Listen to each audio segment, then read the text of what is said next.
So, Survivor Series, man. That was a blast. It was. A lot of good stuff. I give it, yeah.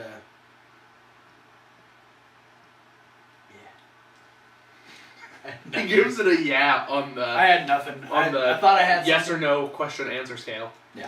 I'm Survivor trying Series? to cover your ass. Survivor Series? Yes. But, not to say that Survivor Series was the greatest thing that happened, because Monday Night Raw was also fantastic. Yes, it was. And we're going to go into the many reasons why in the Raw review. What? We're gonna That's do that? right. We're going to do the Raw review. And we open up Raw with the Authority Yes. saying their goodbyes. Making their final appearance on Raw. We had Triple H and Stephanie come down. And queso. Blaming their loss on Sting, which I got, as excited as I was watching it happen the night before, I got chills when Stephanie said Sting. Because it's just so surreal to think that after this long, Sting is in WWE. Mm-hmm. It's amazing.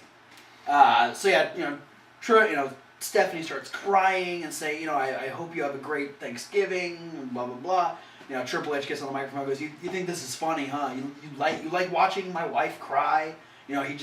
He had another great heel promo, as if Triple H hasn't proved that he does awesome heel promos. And this was already. just a really good, him trying to pound in the fact that the Authority is a necessary evil. Yeah. Talking about how I give this place 3-4 weeks before before everyone's begging to get the Authority. Yeah, back. you're letting the inmates run the asylum, which is pretty much what he said. I believe the Raw before, yeah. He was really trying to hit home that the only sure we make decisions that aren't popular, but the only reason that Raw runs the way it does is because of the Authority. Yeah, and I'm going to be honest, I actually started buying into Triple H's spiel while I was watching the promo. Triple H knows what to say, man. He knows how to talk. He knows how to get his point across, and he did. He finished his promo by saying that, you know what? Enjoy Raw while it lasts, because after a while, you're going to beg for us to come back. Yeah. And just before they're about to leave, we get the return of Daniel Bryan. What? Fucking crazy pop. The crowd is losing their minds. Everything is just... He's yesing all over the place. He's jumping around the ring. He's yesing in Triple H's face. Triple H and Stephanie start to walk away. And Daniel Bryan kind of gets this little, mischievous look on his face. I've got an idea, it says. Runs down, jumps in front of Triple H, starts doing the yes chant in his face. He kind of, goes around. Stephanie is just standing there, just really sad in the middle of the walkway, and Daniel Bryan's doing the yes chant in her face, and he is just doing all kinds. He's just trying to annoy the shit out of them. That was the most exciting cut to a commercial break there's ever been in the history of forever. And we cut back, and it's still exciting because Daniel Bryan now has a microphone, and people are still yesing. The crowd hasn't. You know what? It's because he's been out for 5 months. The crowd had to get their yes fix in. They hadn't been able to get that real feeling. Having Brie Bella there is a nice. It takes the edge off. Saying yes during a promo takes the edge off, but it's nothing like being part of the crowd. We've been there. Mm-hmm. We've done the yes chant with Daniel Bryan. It's awesome. It's fun, and the crowd got to enjoy it. But then we find out that Daniel Bryan is running Monday Night Raw. Yeah, he's going to be the interim general manager for the week. Which is awesome. So much fun. So many hairy, goat-faced shenanigans are about to happen. And so he, as being the general manager, he brings out Team Authority. Yes. Or just Team now that the Authority is gone. Yeah, Team no longer the Authority. Team No Authority. And he puts them all in matches. He starts off by saying, Seth Rollins, first, you will be in a, I've been seeing you do handicap matches for a while now, and we're going to put you in a handicap match tonight, and it'll be 3-on-2. It'll be you and two partners taking on John Cena and Dolph Ziggler. Now, specifically emphasizing that Dolph Ziggler stole the show and was the sole survivor the night before. Which he was. Congratulations, Dolph. But he would give not he wouldn't make the choice as to who Rollins would be teaming up with. He would put that choice in the WWE Universe's hands. He gave them 3 options. It would either be the team of Luke Harper and Mark Henry. Yes. Or it was Kane and Mark Henry. Or the newly named J&J Security, Jamie Noble and Joey Mercury. Yeah. You can kind of see where that's going. Spoiler alert, Jerry the King Lawler voted for J&J Security. Yep. There was also 1.4 other people that voted for it, but we'll get that a little bit later. Then he makes, he tells, let's see, who did he say? Rusev Rusev is in a tight spot now. Rusev has a choice. He can either defend his U.S. title in a company-wide battle royal, where he'll just call out everyone on the roster, or him and Alana have to be in the middle of the ring and recite the Pledge of Allegiance. Yeah. So, which one is Rusev going to choose? Which one's more likely to be in his favor? We'll have to wait and see. And for Mark Henry, Luke Harper has to defend his Intercontinental title against the lunatic fringe Dean Ambrose. Mm-hmm. And then Mark Kane. Oh yeah, Kane has lost his job. He is no longer with the authority gone. He is no longer the director of operations. He's now the director of food and beverages, which makes him Concessions Kane. He is presented with a tray of soda and hot dogs, popcorn, and peanuts. Proceeds to walk to the back.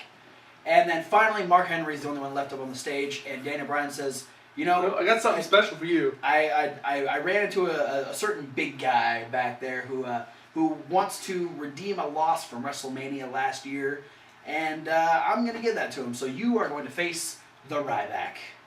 So our Rivik and Ryclon. Chronicles of Rivik. Rivik and Ryclon. Good lord. So that's our first match. Mark Henry's like, okay, fine, and I'm gonna walk towards the ring, and then Ryback just storms down the ramp and shoves Mark Henry into the post. Yeah. Let's just say Ryback's supposed to be the babyface here, and that's very heel-esque. Yeah. He ran to the ring, shoves him into the post, and then Mark Henry bounces off the post. And he drags Mark Henry over to the guardrail and starts banging the back of Mark Henry's head into the guardrail. He's not trying to avenge WrestleMania. He's trying to murder Mark Henry. We cut to a commercial break while about 8 referees are trying to forklift Mark Henry into the ring. Yeah, which eventually works because we come back from commercial and the match is officially underway. Didn't last very much longer after that though. No, it was... Ryback, it was all Ryback. Spinebuster, meat hook, clothesline, done. Yeah, great spinebuster. Yeah, awesome job, Ryback. Ryback gets the win. Mark Henry is on a downhill slope. We get a little backstage segment where Triple H and Stephanie are leaving. They're getting in a limo with Vince, and Vince tells them how disappointed he is that they lost. And I believe he says something like, "You won't be at my house for Thanksgiving" or something like that.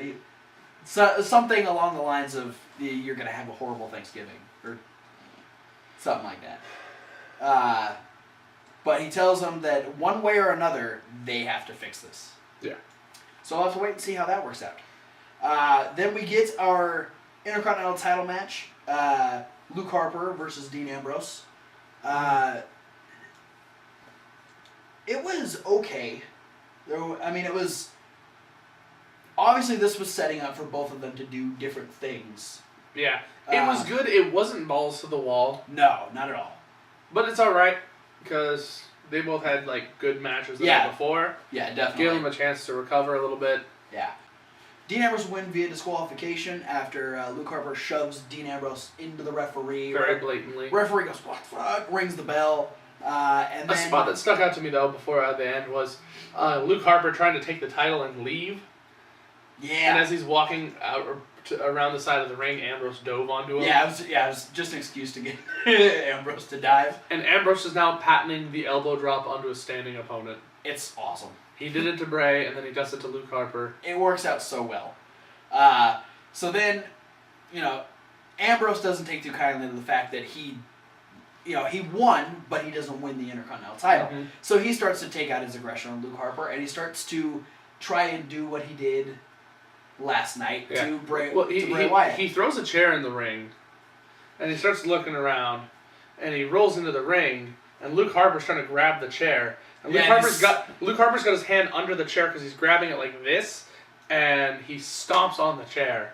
And Luke Harper's like, ah! He's got his fingers stuck underneath the steel chair. But you're going 8 different directions. Ow.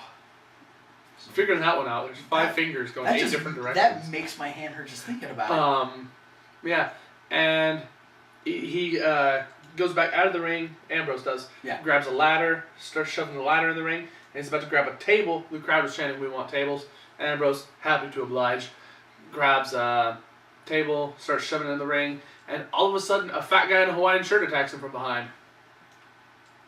Or Bray Wyatt. Oh, Bray Wyatt. Yeah. Bray Wyatt would attack Dean Ambrose, and he would give Dean Ambrose a taste of his own medicine as he would recreate the scene from Survivor Series with a twist. With Dean Ambrose playing the role of Bray Wyatt.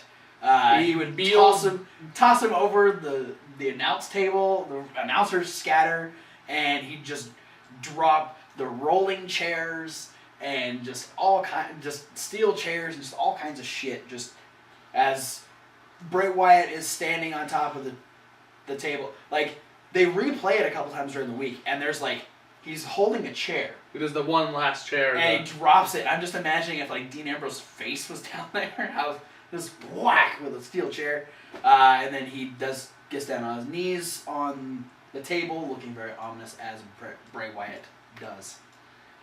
He's good at ominousity. Yes.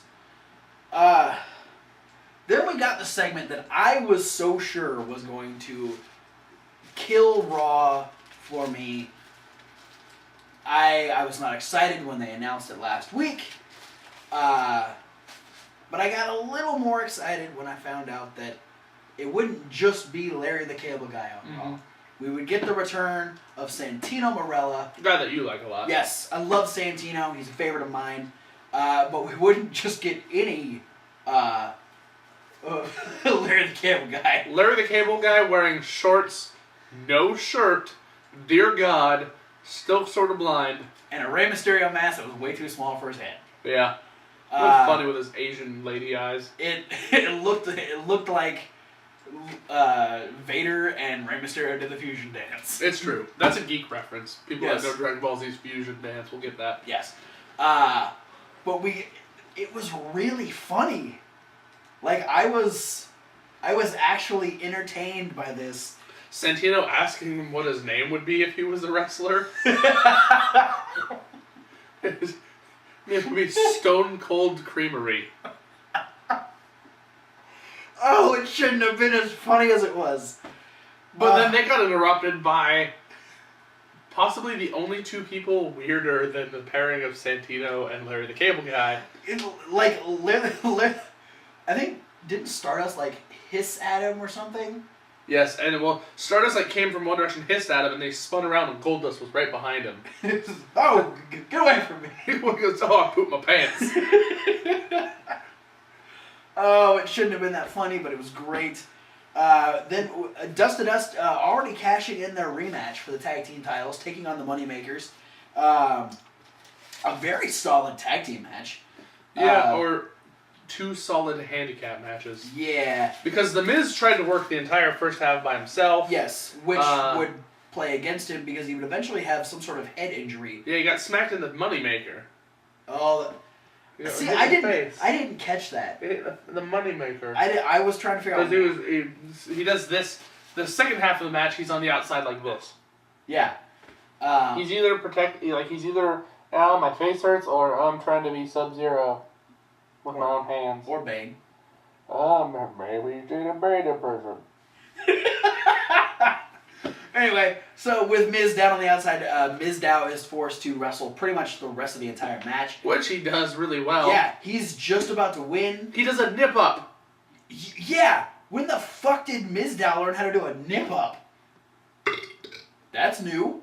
But just as he's about to get the win, Miz blind tags back in. I believe Mizdow hit the skull crushing finale. Yes. and got up to celebrate, got the blind tag. Miz gets in and gets the pin. One of those guys. Mizdow's like, oh, okay, yeah, and we knew he was going to be coming out with stunt titles.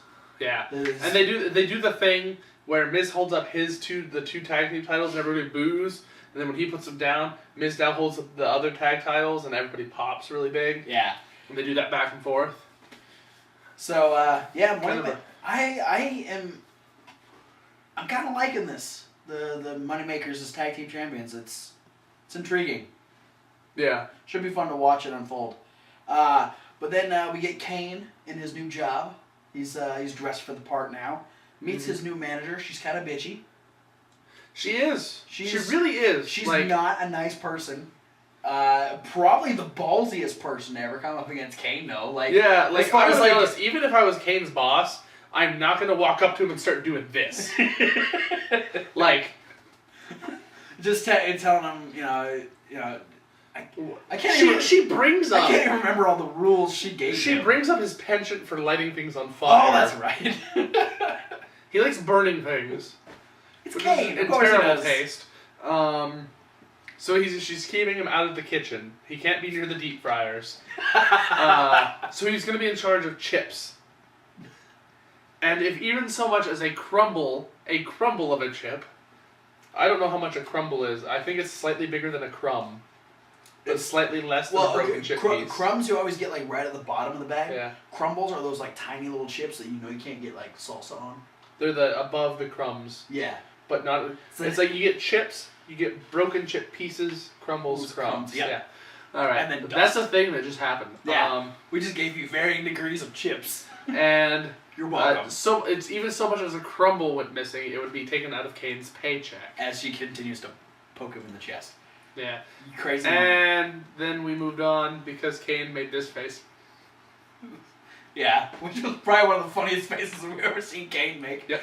Then we moved on to, is Rusev and Lana going to recite the Pledge of Allegiance?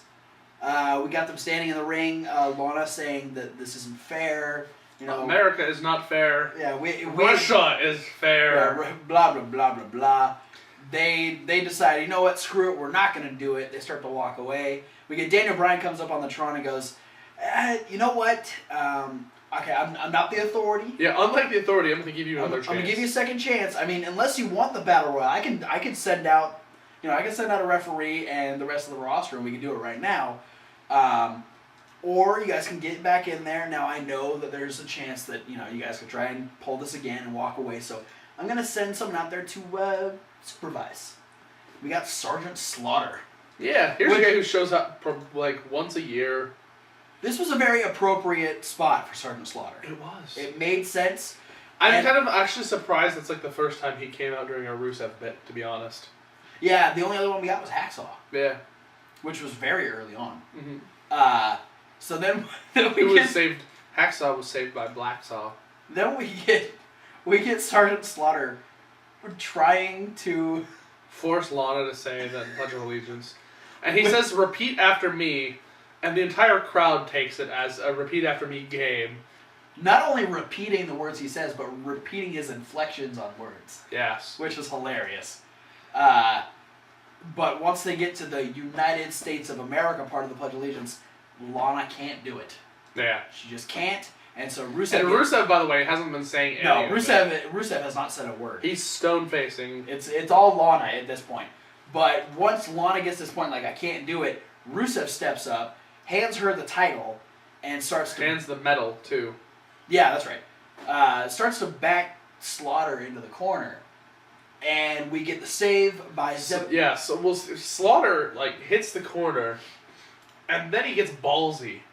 And steps out of the corner towards Rusev and starts taking his hat off like he's gonna. Oh yeah, he does the Undertaker hat off thing, and that's rather than the signal for the lightning, it was the signal for Jack Swagger to run down and beat the crap out of Rusev.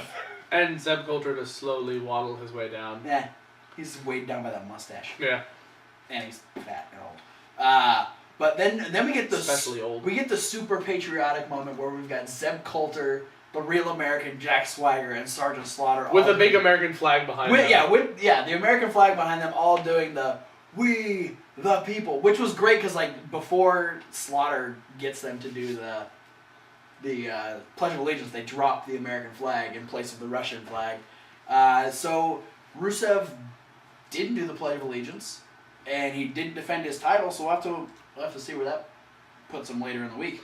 So then we moved on. We got to see Kane with he's got his apron on. He's getting frustrated at the register. Yeah, the buttons aren't doing what they... So he just kind of starts giving food away. But then in the back of the line, we have Santino and Larry the Cable Guy. And Larry the Cable Guy now has a shirt on, thank God. Woo! That's my favorite part. And no longer has the too small for his head Rey Mysterio mask. So they... Santino is like poking fun at Kane. And orders food for him and... Kane looks scary on the outside, but is just misunderstood. Yeah, pretty much just trying he calls him Connie. Connie! He orders food for him and Larry, he orders Larry the Cable Guy a hot dog heavy on the mustard. Yeah, and then Kane just covers Santino in mustard. Gives Larry the Cable Guy a hot dog. Hands him a hot dog, says, I'm a big fan. And Larry the Cable Guy wipes the mustard off of Santino and eats the hot dog. Yeah. And sort of unsanitary. So Santino just kind of walks away covered in mustard.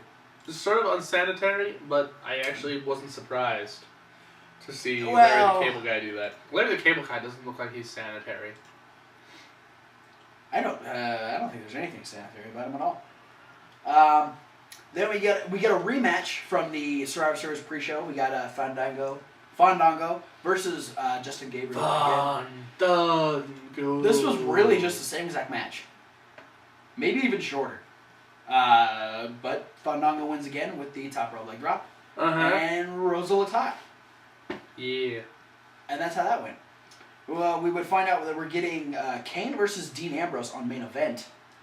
Concessions Kane versus Dean Ambrose.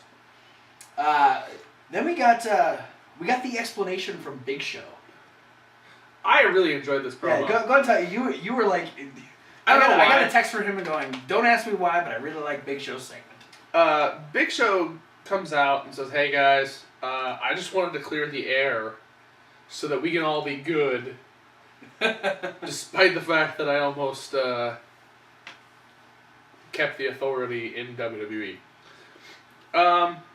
So Big Show's basically coming at the point that I think people, when they sit back from a non-wrestling point of view, can say, hey, that wasn't a bad option. Yeah. Saying that, hey, he was pretty certain Dolph Ziggler was dead on the outside. John Cena was half dead in the ring. He's seeing his chances dwindling. And because if his team loses, he's fired. Yeah. And he sees a fresh Kane, Luke Harper, and Seth Rollins across the ring. So he knocks out John Cena and goes over and he shakes Triple H's hand in hoping to make sure that he ensures his job stays intact if Team Cena loses. Which at that point he thought was going to happen. Yeah. So, he was doing it to secure his job so he can take care of his family. And blah, blah, blah. And he talks about hearing the people in the back and people in the audience, people on the internet saying, oh, he was a traitor. How could Big Show do that? He's like, well, they're not looking at things from his point of view. And how dare they cast judgment?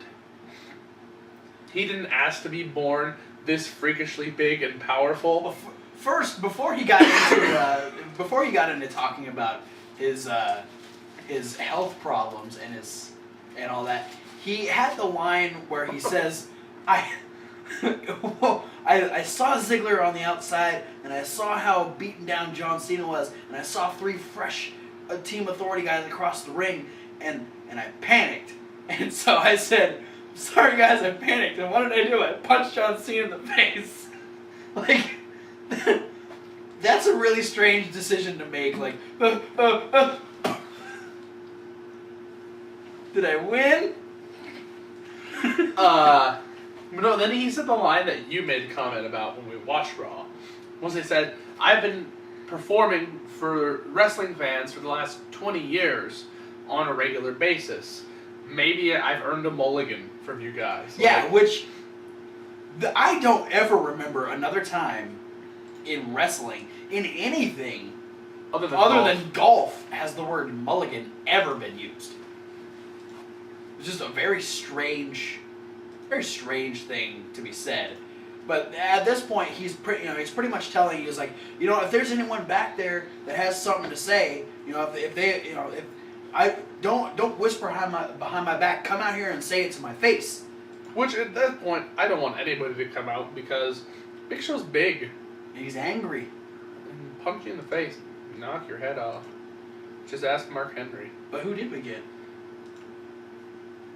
Eric Rowan? Yeah. Which the crowd was cheering for. Yeah, the crowd is very pro Eric Rowan all of a sudden. He is, within a week, he is one of the most popular guys on the roster all of a sudden. Apparently, all it takes is to be a surprise member of Team Cena, and you're huge. So we get... Big Show starts making fun of him on his way to the ring. Which was messed up. And we're a brave guy. He's such a big boy. I'm so proud of you. And he's, you know what, Eric? I don't know why you're out here, but you need to leave. You need to leave before you get hurt. And then Rowan starts to take his mask off, and he grabs the mic out of Big Show's hand and says, "I don't like bullies," and whoops the shit out of Big Show. Big Show gets out and goes, "Screw this! I don't need this." He takes off. He gave him a spin kick and shit. A spin kick and shit. And Big Show would repeatedly say, "You've sealed your fate." Yeah. To Eric Rowan, which means I think Big Show's planning on punching Eric Rowan in the face in the near future. I believe it. Yeah. Lucky for Eric Rowan, he has two faces. What? Oh, that's funny. They just punched him in the sheep face. And then all of a sudden it's this angry Eric Rowan face. Didn't he say Big Show actually called him upside down Sheamus? Yes, he did. He called him upside down Sheamus. So interesting direction they're taking Eric Rowan. We get up next a backstage segment where Joey Mercury and Jamie Noble are pretty much telling Seth, they're like, "Hey, if we're ready for this, man. If we get picked, we've got this. We're ready to go." And Seth's like, "Hey, no offense, but I think I'd be much better off with either of the other two teams." I don't mean to, no pun intended, but you guys don't measure up to the other two teams. Yeah, because they're both shorter than Rollins. How many times are you going to get a 3-person team where Rollins is the biggest guy? Yeah. So then we get Dolph Ziggler enters. He goes, "Hey, don't worry, guys. I just asked my 1.4 million followers on Twitter to vote for you guys on the WWE app." He says, "You know what? Seth may not believe in you, but I believe in you guys." So at that point, Seth kind of sees where this is going, just goes, "Oh." He starts beating himself in the forehead. And J&J Security are excited because they're like, "Hell yeah, we're going to get this match." Yeah. Then... I'm excited because I love Jamie Noble. Hey, and you know what? I even said this while this segment was going on. I was like, when is Joey Mercury going to hold over everyone's head, go, "Hey, I'm still here. Have any of your past partners had their face exploded by a ladder?" It's true. Come on. Which I know this is early in the episode, but I think the hidden annotation of the week needs to be Joey Mercury's face being exploded by a Christ. ladder. All right. Well, look forward to tag team match from Armageddon 2007, I believe. Just look forward to Joey Mercury bleeding all over the place, turning into a mutant. And if I can't find it, it's on the WWE Network, which is low price of $9.99 after tomorrow. Yeah. Which is probably today if you're watching this video. Probably. All right. Maybe yesterday. Now, we've already had some funny stuff happen. We've had some good lines happen. But nothing compared to what was said next. We had the Bellas out on the ring. Yes. Bella's I was really hoping this wasn't segueing into the Ryback bit. No. No, I'll let you talk about that one. Oh, God. We have the Bellas out in the ring. Bree is ready for a match. Nikki has the Divas title on her shoulder. They're both looking confident. AJ makes her way down. She's got a microphone. Uh-oh. And she proceeds to say, "You know what, Nikki? I want to thank you for taking my life's work and making it into a really pretty accessory. Oh, by the way, that title looks so good with your matching with your shoes. With your oh shoes. My God. Oh, it goes straight Valley Girl on her. It was hilarious. Then she would turn her attention to Brie Bella and would go, "Now, Brie, let's be honest. She said something. You proved. Congratulations, you proved that you're a bigger skank than your sister. Something she didn't think was possible. Yeah, I don't think anyone thought was possible. We would then get the one-on-one match between AJ and Brie. Pretty solid match.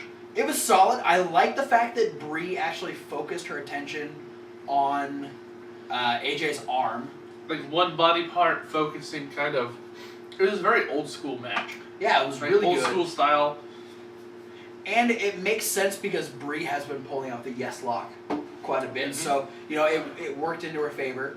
But the distraction from Nikki would actually grab AJ's arm and yank it over the top rope while the ref was distracted.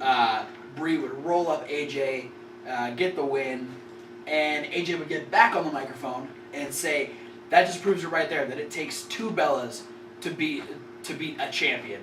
You know, the two of you aren't even half the woman that I am. And you may not realize this yet, but I'm going to let you know right now that talent isn't sexually transmitted." That was funny. I have never loved this woman more. For those of you who are in the dark, Brie Bella is married to Daniel Bryan, and Nikki Bella is dating John Cena. Whereas AJ Lee is married to CM Punk, but she had her talent before she got with Punk. So congratulations, AJ, of having the moment of the night, the lines of the night on I think a fairly solid Raw. That was the best, funniest promo line we've had in probably the last few weeks. Since The Rock, I think. I think The Rock is the only... The Rock talent isn't sexually transmitted. It's the funniest thing we've heard since Moscow Moose Knuckle. Oh, God. It's true. It is very true. Oh, man. That's pretty good that AJ takes second place to The Rock. It's impressive. We got another intergender, interspecies tag team match where we had Tyson and Natty taking on Adam Rose and the Bunny again. This wasn't entirely that different from the first one. Yeah. With the exception, Santino and Larry the Cable Guy were on commentary. Yeah, we did have them on commentary, which was weird. I felt like that Santino's still covered in mustard, by the way. And the Bunny is in love with Larry the Cable Guy. Which is weird. He keeps... And Bunny puns... The entire time the entire match. See, there's my theory on Darren Young being the Bunny. Because he did the whole hump and Adam Rose thing, and now he's hip thrusting towards Larry the Cable Guy. Something tells me that if Darren Young is the Bunny, I don't think Adam Rose nor Larry the Cable Guy are his type. I don't know. Darren Young could be a chubby chaser. What's your excuse for Adam Rose? Adam Rose isn't chubby.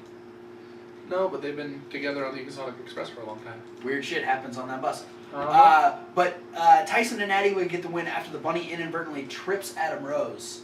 Adam Rose says, "Hey, I'm going to throw Tyson Kidd, and you're going to trip him." And the Bunny says, "Okay." And Tyson Kidd reverses it. And so Adam Rose hits the Bunny without looking, trips his leg. Yeah. Tyson and Natty get the win. Adam is pissed off at the Bunny again. But we don't get more of Adam Rose beating up the bunny. No, I was thankful for that. That's what he said on Thanksgiving. So he was thankful that Adam Rose didn't beat up the bunny on Raw. It was, because it depresses me. Animal cruelty is not a fun situation. But after we had some rough waters under the Exotic Express. We had Renee Young. Or I believe Renee Young. Maybe. No, it was Byron Saxton was talking to... B-Rone. Was talking to Ryback. No, it was Renee Young. Was it Renee? Yeah. Okay. Talking to Ryback, asking him, how he feels, now that the authority's gone, blah, blah, blah. I don't really remember... Congratulating him over his one with Mark Henry. Yes. And he says, well, I'm not worried about that at the moment. Yeah. I'm getting ready because my favorite holiday is coming up, Thanksgiving, and I'm hungry. Yeah. By the way, do you know where to get... Or do you know where any good concession stands are? Yeah. As if in an arena, one concession stand is better than the others. And generally, they all sell the same stuff. Yeah. And he does this goofy little laugh.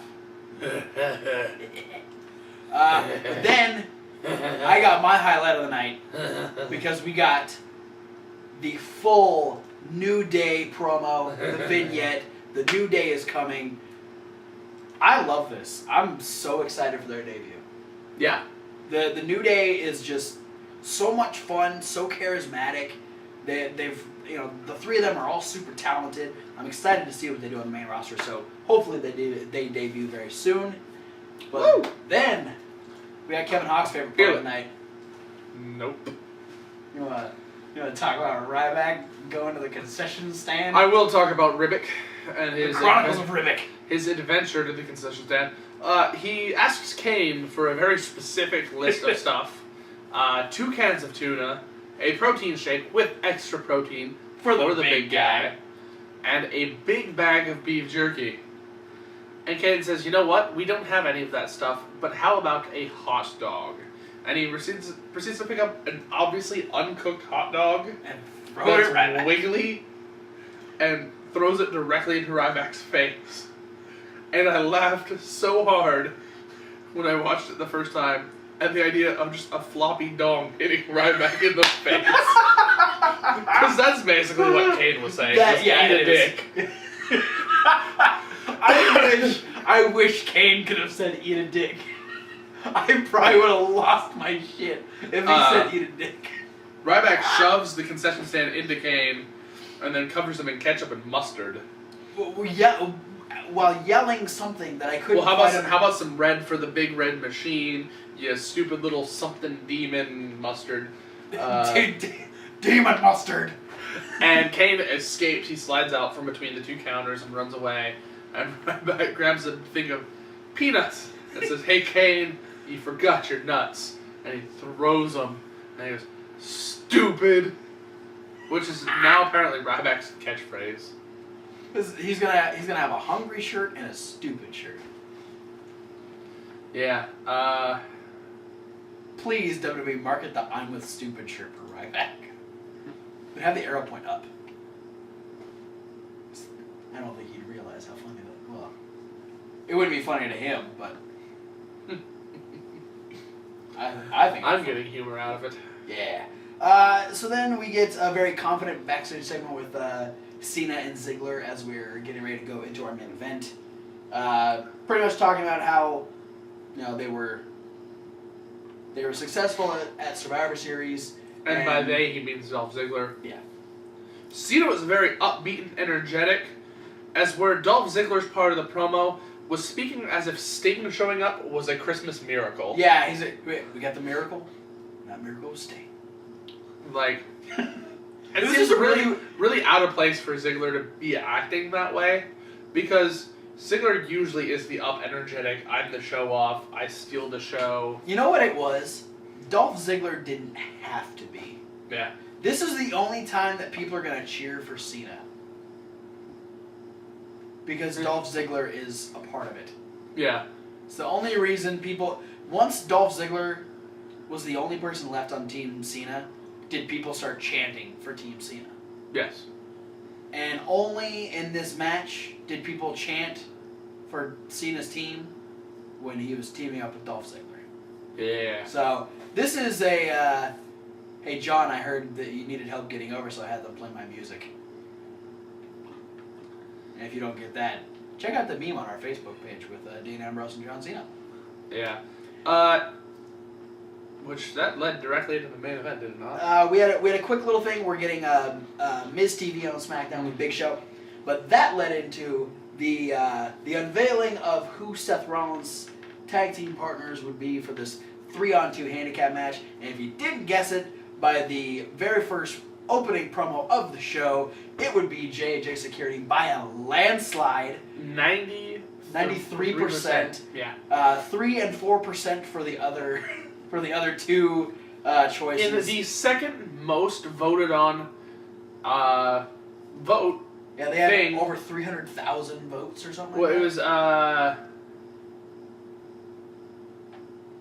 yeah, something like that. It was like 310,000 votes. 314,000, I believe. Yeah, which makes it the second most active poll on the WWE app of all time. That's impressive. And we get makes me wonder what the first one is, to be honest. I believe it was one of those ones like I think it was when Paul Heyman was a choice to face CM Punk. Or like who someone's tag team partner was going to be, and have it be Paul Heyman or something like that. But that would lead into our 2-on-3 handicap match where we'd have J&J Security with Seth Rollins taking on John Cena and Dolph Ziggler. This was quick, unnecessary, but fun. It was great. I had fun watching Jamie Noble and Joey Mercury wrestling again. I was glad to see them back. I love that Jamie Noble got a free headlock on Cena at the beginning of the match. Yeah, John Cena gave him a headlock. And then they did their crisscross spot, which ended up. Yeah, it's not too hard to outsmart J&J Security apparently. No, it was very cartoony, and we ended up getting Jamie Noble and Joe Mercury knocking heads and falling down. Going to a commercial break while they're regrouping with Rollins on the outside. Yeah. When we come back, though, we've got Noble beating up John Cena in their corner, which looks really out of place. Yeah. Jamie Noble is like half the size of John Cena. It didn't go on very much longer. We ended up getting the tandem finishers for the tandem pin at the end. Yeah, we had which was the spot, very unison. The spot at the end where Rollins looked like he was in trouble because he was stuck between Cena and Ziggler, and then Noble and Mercury came in and did a double attack on them, and then they did the whole Noble's beating up Cena in one corner and Mercury's beating up Ziggler in the other corner. Oh yeah, they did a little do-si-do thing where they go to whip them into each other, but the faces reverse it and the heels smack into each other, which when they turn into the respective setups for the finishers, and we hit the attitude adjustment and the zigzag simultaneously. Which was really well done. And a double pin. Seth Rollins is trying to get the hell out of Dodge. Daniel Bryan grabs him, tosses him back in the ring, where he gets a super kick from Ziggler, and then an AA from John Cena. And everybody starts celebrating. Yay! Yes! Yes! Yes! Yay! Yes! Yay! Yay! Ripple! Yeah, John Cena. And then you get the sound that we never thought we'd hear again. We wish we would never hear again. Hoped I would never hear it again, but I did. But we get the Windows Messenger type sound. Do-do-do. Do-do-do. Fuck my life. And Michael Cole just starts giggling. Because he knows next Monday is going to be a great night for him. And JBL goes, tell me that's not. and Jerry goes, oh no. No, that can't. No. And we have a message from the anonymous Raw general manager. Ew. That next week, he's going to be in charge. The party is over. Order will return. Order will return because on Cyber Monday he's going to be in charge. Fuck. I'm not excited for that. I'm sort of excited. You're a glutton for punishment. Maybe. That was it for... I like it because it's a heel general manager without an agenda. But then you did bring up the fact that the last time we had the anonymous Raw general manager, we had Hornswoggle. Hornswoggle was under the ring with his own laptop sending the messages to the thing.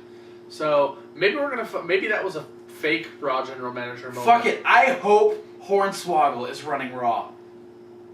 That'd be funny.